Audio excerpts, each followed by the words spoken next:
Hey guys what's up I am back with another new mini vlog. আজকে চলে এসেছি Axis মল part 2 blog নিয়ে। চারিদিকটা ঘুরে দেখতে সত্যি এত ভালো লাগছিল আর এত সুন্দর সুন্দর ছবি উঠছিল, সত্যি কথা কী যে বলবো। তোমরা আমার ইনস্টাগ্রাম আর ফেসবুকে ছবিগুলো দেখতেই পারো। তো এই ইন্টেরিয়ার সেকশনটা স্পেশালি আমার খুব নজর কেড়েছে। ভেবে রেখেছি যে যদি বাড়ি বানায় ওখান থেকে জিনিসপত্র কিনবো। আসলে এতগুলো জিনিস একসাথে কখনো চোখের সামনে না দেখলে যা হয় আর কি। তারপরে আমি আস্তে আস্তে একটু জামা কাপড়ও দেখে নিলাম, ভালোই লাগছিল দেখতে। বাট এই সব জামা কাপড় তো পুজোর সময় ছাড়া কিনিও না। আর আমি যেহেতু সেরকম প্ল্যান করেও যাইনি যে কিছু কিনবো বা কিনবো না।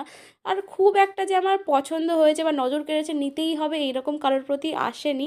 আর আমি একটু ওরকম যে জামা কিনতে যাবো যখন তখনই জামা কিনবো, হুটহাট করে জামাটা আমি কিনি না। তো এই সব দেখে টেখে আমি বেরিয়ে পড়লাম অ্যাক্সিস মল থেকে। খুব সুন্দর কাটলো একটা দিন, দারুণ একটা এক্সপিরিয়েন্স হলো। এরকম আরও ভিডিও পেতে আমার চ্যানেলকে সাবস্ক্রাইব অবশ্যই করো। Stay tune for more.